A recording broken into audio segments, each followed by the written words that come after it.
오늘은 우리가 전도서 21번째 시간으로 평안함 속에 살라라는 제목으로 같이 말씀을 나누도록 하겠습니다. 평안함 속에 살라.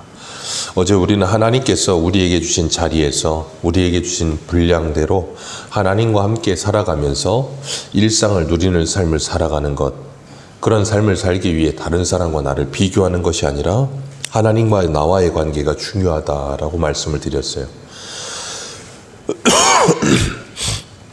우리는 하나님과 나와의 관계가 올바르게 되어질 때 나와 다른 사람과의 관계도 올바르게 형성될 줄 믿습니다. 그래서 다른 사람들의 수고와 재주를 보면서 시기하는 것이 아니라 그것을 축하할 수 있고 함께 기뻐할 수 있는 마음이 우리 안에 있을 수 있다 그랬어요. 그리고 오늘 5절을 보면 우매자는 팔짱을 끼고 자기 몸만 축낸다 그렇게 말씀하십니다. 먼저 우매자의 이 행동을 보면 팔짱을 낀다는 거예요. 팔짱을 낀다는 건 아무것도 하지 않는다는 말이거든요. 손을 움직여야 되는데 팔짱만 끼고 몸을 축낸다는 거예요. 팔짱만 끼고 몸을 축내 아무것도 일을 하지 않으니 당연히 몸이 축이 나겠죠. 일을 해서 벌어서 먹고 살아야 되는데 그걸 하지 않는 거예요. 왜 하지 않겠어요?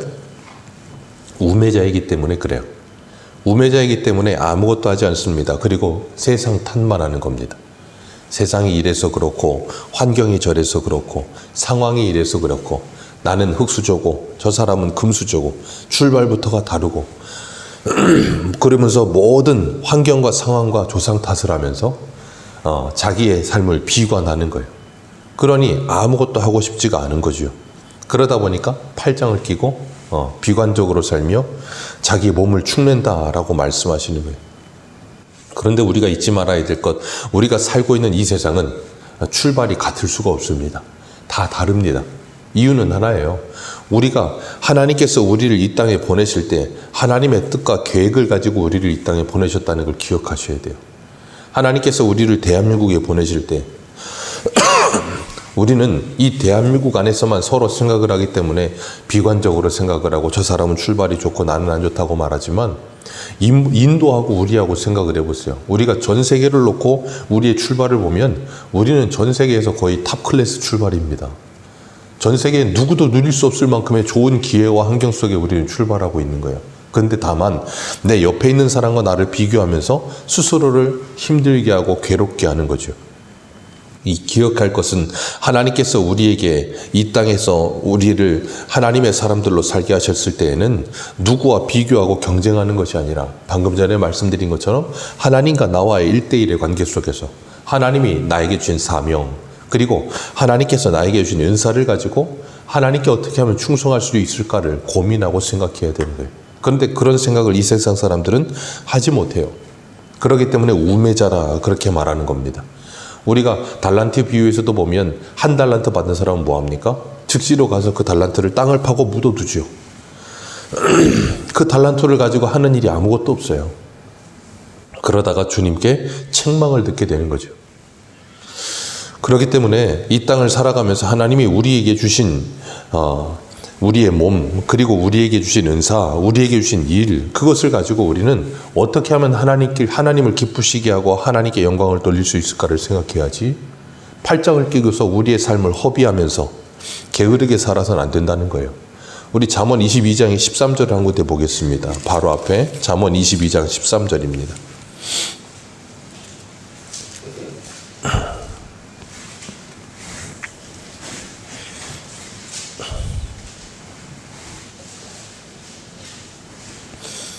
잠언 22장 13절 우리 같이 읽겠습니다. 시작. 게으른 자는 말하기를 사자가 밖에 있은즉 내가 나가면 거리에서 찢기겠다 하느니라. 아멘. 게으른 사람들이 하는 일이 이렇다는 거예요. 뭐라고 말을 해요? 있지도 않은 일을 방 안에서 나가지도 않으면서 무엇으로 생각합니까? 머릿속으로 생각합니다. 그러면서 뭐라 그래요? 내가 밖에 나가면 거리에서 사자에게 찢기리라. 그러니 요즘 젊은 사람들 표현대로 하자면 이불 밖은 위험해 라는 거예요. 그러니까 뭐 하지 않아요? 나가지 않아요. 그냥 이불 안에서 여기가 안전해 라고 생각하면서 머릿속으로만 생각하는 거예요. 그러면서 머릿속으로 이건 이래서 안 되고 저건 저래서 안 되며 그건 그래서 안 돼라고 말을 하면서 아무것도 하지 않아요. 우리가 잊지 말아야 될 건 아무것도 하지 않으면 아무 일도 일어나지 않습니다. 우리가 하는 일은 우리 머릿속으로 계산한다고 모든 게 머릿속으로 되지 않아요. 항상 우리의 삶이 상수만 있는 게 아니고 언제 어떻게 변할지 모르는 변수들이 우리의 삶 속에 엄청나게 많습니다. 그렇기 때문에 하나님께서 우리에게 일을 주실 때는 우리의 생각이나 우리의 재능만으로 그 일이 되게 하시려고 우리에게 그 일을 주시는 게 아니에요. 분명히 그 일을 감당하면 하나님께서 때를 따라 돕는 은혜를 허락하실 줄 믿습니다. 그리고 함께하는 사람들도 붙이십니다. 그래서 하나님의 일이 되게 만드십니다.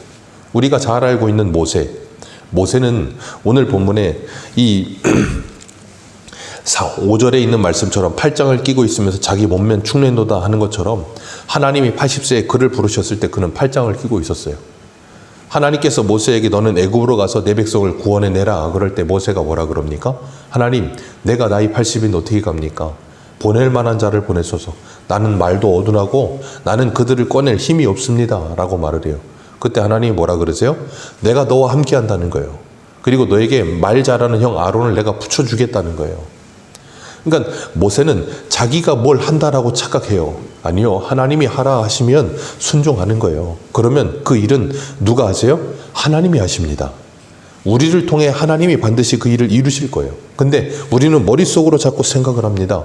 내 생각을 가지고 이건 이래서 안 되고 저건 저래서 안 된다 하면서 부정적인 생각을 가져요. 그리고 나만 하지 않는 게 아니라 주변 사람들이 일하려고 들면 어떻게 합니까? 거기에 꼭 아무 말 하지 않으면 되는데 말을 합니다. 말을 하면서 부정적인 말을 해요. 나도 예전에 해봤어. 근데 안 돼. 그거 그랬다고 되는 게 아니야. 그러면서 하려고 하는 사람까지도 못하게 만들어요. 그런 선한 영향력과는 정반대인 악한 영향력을 끼치는 사람들이 꼭 있어요. 비관적이고 염세적이고 좋지 않은 쪽으로만 먼저 보고 생각을 하고 말을 합니다. 참 안타까운 거죠. 그리고 이런 생각을 하는 사람들은 분명히 신약시대에도 있었어요. 주님 재림에 대해서 오해하고 잘못된 생각을 가졌던 사람들은 주님 곧 오시는데 일해서 뭐하고, 주님 곧 오시는데 학교는 가서 뭐하고, 주님 곧 오시는데 그런 임박한 종말론에 빠져있는 사람들이 있었습니다. 우리 데살로니가후서 3장 10절 한 군데 보겠습니다. 데살로니가전서 3장 10절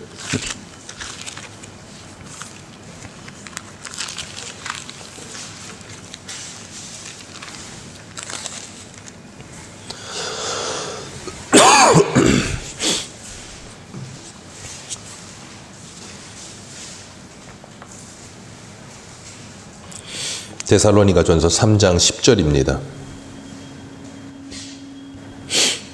데살로니가 후서입니다.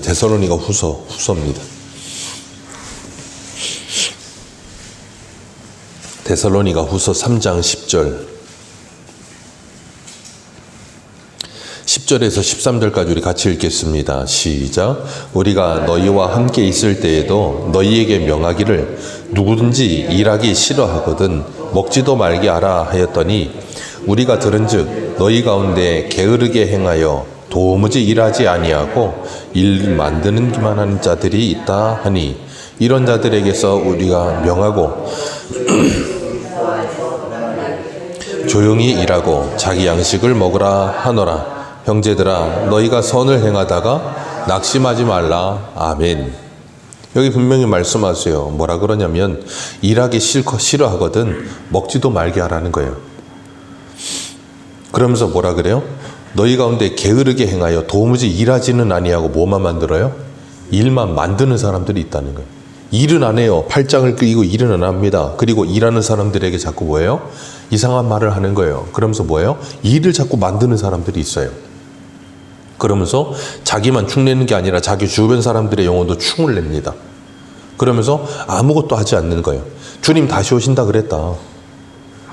그러면서 아무것도 하지 않으려고 하는 사람들이 분명히 있더라는 거예요. 그런 사람들에게 바울이 뭐라고 권면해요?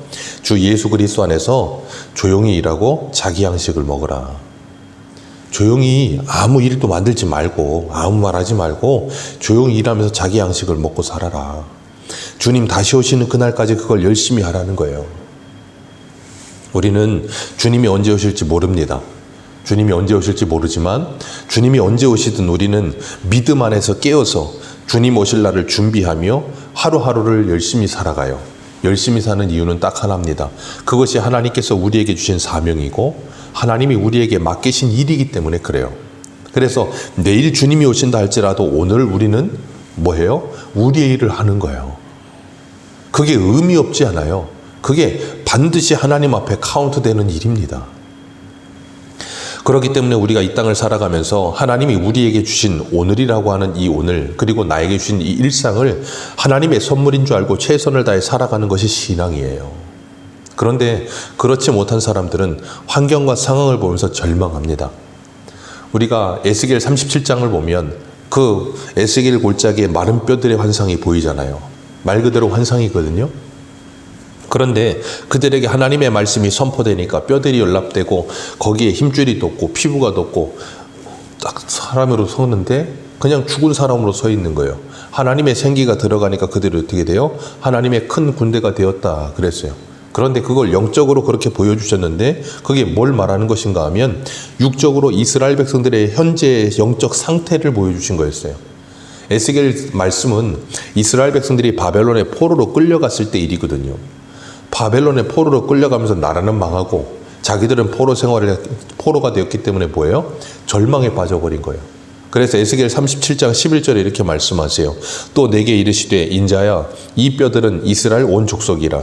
그들이 이르기를 우리의 뼈들이 말랐고 우리의 소망이 없어졌으니 우리는 다 멸절되었다 하느니라. 아멘. 사람은 소망 가운데 사는 겁니다. 그래서 사도 바울은 로마서 8장에 우리가 보이는 것은 소망이 아니요 보이지 않는 것을 소망한다면 믿음으로 인내할지니라 하시면서 우리가 소망 가운데 구원을 얻는다라고 표현하고 계세요. 하나님의 나라에 대한 소망이 없으면 우리는 그 나라를 사모하지 않겠지요. 주님 다시 오심에 대한 소망이 없다면 우리는 주님 다시 오심을 준비하지 않겠지요. 그 소망이 있기 때문에 우리는 뭐 하잖아요? 현실 속에서 아무리 현실이 좋지 않든 현실이 좋든 거기에 낙심하거나 거기에 빠져서 교만하지 않아요. 왜냐하면 그 모든 현실 또한 하나님이 우리에게 주신 현실이기 때문에 그래요. 그래서 소망이 있는 사람은 절대 무너지지 않습니다. 근데 소망이 없는 사람은 무너져요. 그래서 키에르 케고르라고 하는 사람이 죽음에 이르는 병이라는 책에서 그 죽음에 이르게 하는 병은 절망이라 그랬어요. 사람이 소망이 끊어져 버리면 절망에 빠져버리기 때문에 마른 뼈처럼 아무것도 하지 못하는 절망 상태에 있는 거예요. 오늘 본문 말씀대로라면 팔짱을 끼고 아무것도 하지 않으면서 온갖 부정적인 말과 함께 자기 몸을 축내는 사람으로 살아가는 거예요. 참 불쌍한 인생이죠. 그렇기 때문에 우리가 잊지 말아야 될 건 하나님의 말씀은 우리에게 소망을 주시는 말씀이라는 걸 기억하시길 바랍니다. 그래서 예레미야는 예레미야애가 3장에 이런 말을 해요. 이것을 내가 내 마음에 담아두었더니 그것이 오히려 나의 소망이 되었음은 여호와의 인자와 긍휼이 무궁하심으로 우리가 진멸되지 아니함이니이다. 이것이 아침마다 새로우니 주의 성실하심이 크도소이다. 아멘. 하나님의 말씀은 살았고 운동력이 있어 날마다 우리를 새롭게 하시며 아침마다 그 은혜와 자비와 긍휼이 새롭다는 거예요. 그래서 우리는 아침마다 뭐예요? 하나님의 은혜를 받고 그 은혜와 소망을 가지고 하루를 사는 거예요. 그래서 오늘 6절에 보면 우리 6절 같이 읽습니다. 시작. 두 손에 가득하고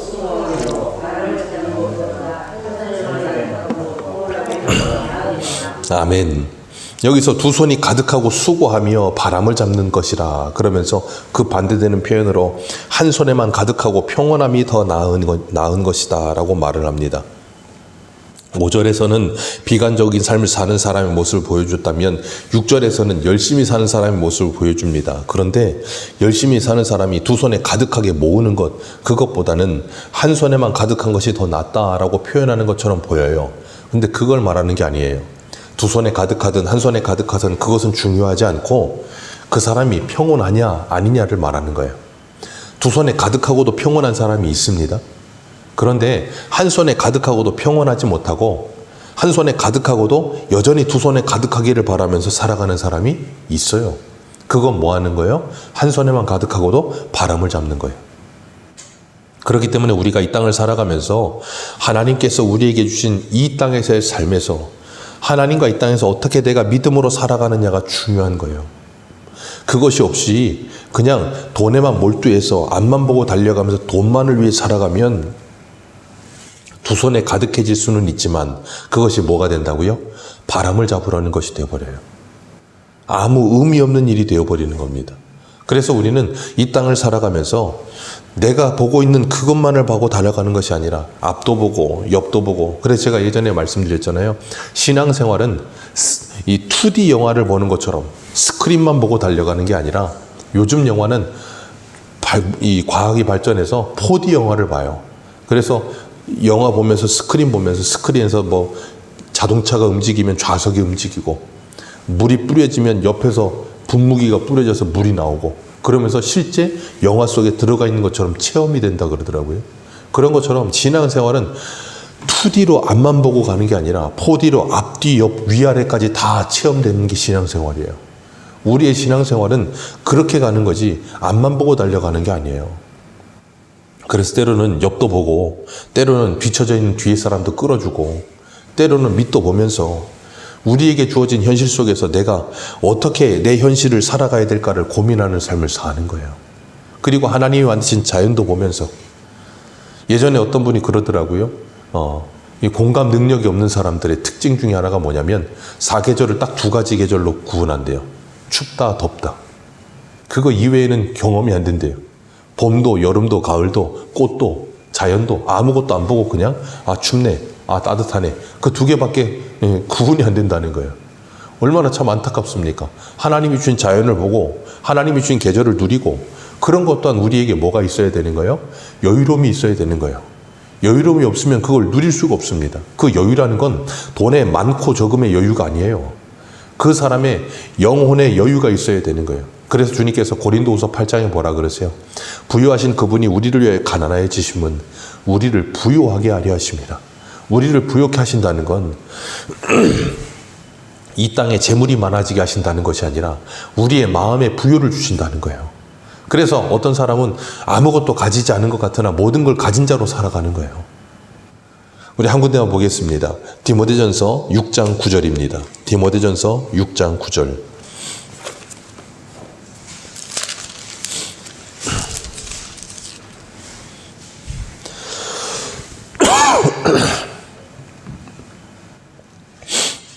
디모데전서 6장 9절입니다.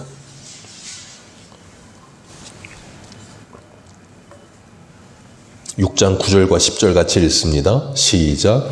부하려 하는 자들은 시험과 올무와 여러 가지 어리석고 해로운 욕심에 떨어지나니 파멸과 멸망에 빠지게 하는 것이라. 돈을 사랑함이 일만하게 뿌리가 되나니 이것을 탐내는 자들은 미혹을 받아 믿음에서 떠나 많은 근심으로써 자기를 찔렀도다. 아멘. 돈을 사랑함이 일만하게 뿌리라.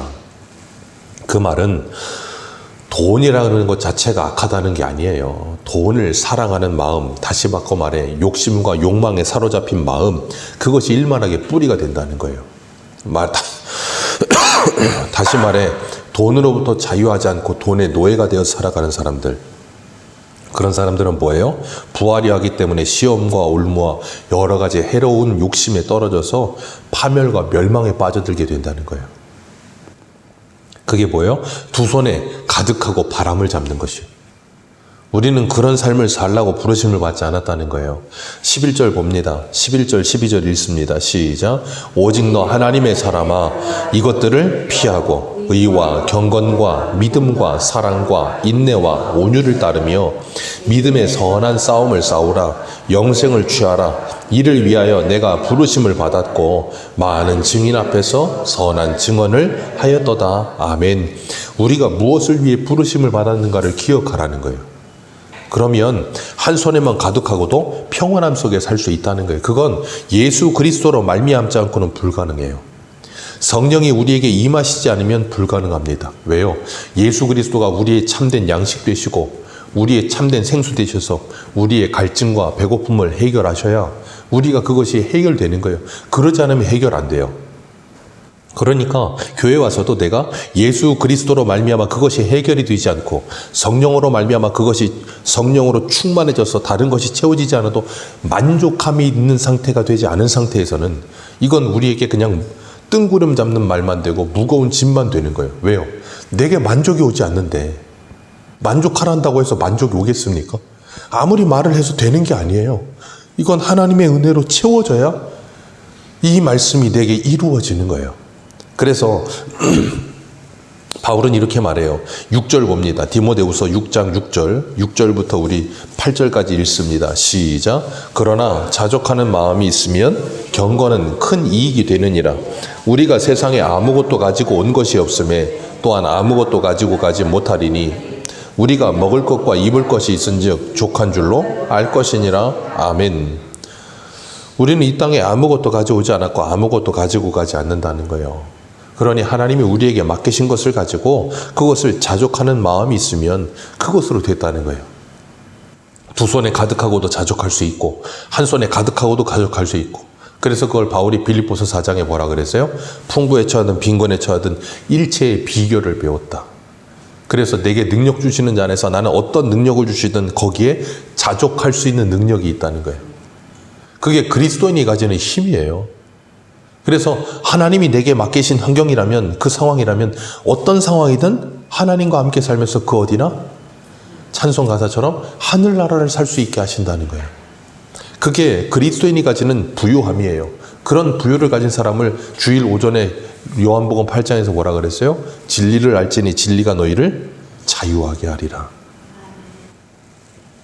그런 사람은 이 땅을 살면서 하나님과 함께 살아갑니다. 그러면서 매일의 삶 속에 감사가 넘쳐요. 그렇기 때문에 5절의 말씀처럼 우매자와 같이 팔짱 끼고서 자기를 축내는 삶을 살지 않고요. 다른 사람의 삶을 자꾸 가로막으며 비판하는 삶을 살지 않습니다. 자포자기하지 않아요. 그리고 6절에 말하는 것처럼 두 손에 가득한 삶을 위해 바람만 잡으며 살지 않고요. 우리에게 주신 것이 무엇이든 그것에 감사하며 최선을 다해서 오늘을 살면서 내가 최선을 다해 오늘을 살을 때 하나님이 나에게 주신 것에 만족하고, 그리고 그 안에서 하나님과 함께 살아가면서 평온함을 누리는 거예요. 우리 새소망의 모든 성도님들이 오늘 하루를 시작하시면서 주님의 말씀과 그 은혜 가운데 평온함을 누리는 삶을 시작하시길 축복합니다. 그래서 이 세상의 것에 우리들이 목말라 하지 않고 배고파하지 않으며 예수 그리스도 안에서 그 만족함을 누리며 시작하셔서 이 세상의 사람들이 보기에 조금 달라 보이는 사람, 저 사람은 왜 목말라 하지 않지? 왜 저 사람은 이런 것들에 배고파하지 않고 좀 너그러워 보이지? 내가 볼 때는 부족한 것 같아 보이는데 하는 이 궁금증이 생겨야 돼요. 그리고 그들이 물을 때 우리에게는 너희들이 알지 못하는 양식이 있다고 예수님처럼 멋있게 말할 수 있었으면 좋겠습니다. 그리고 그들에게 우리의 양식 대신 그리스도를 나누어 줄 수 있고, 그 예수 그리스도를 말미암아 그들도 그 이 땅에서의 삶이 전부가 아니라는 걸 알고 이 땅에서 자유함을 얻어 비관하지도 않고 그것에 노예가 되어 살지도 않고 그들도 나와 같이 자유를 누리며 영원한 하나님의 나라를 바라보도록 아름다운 말씀의 증인들로 사시기를 축복합니다. 기도하겠습니다.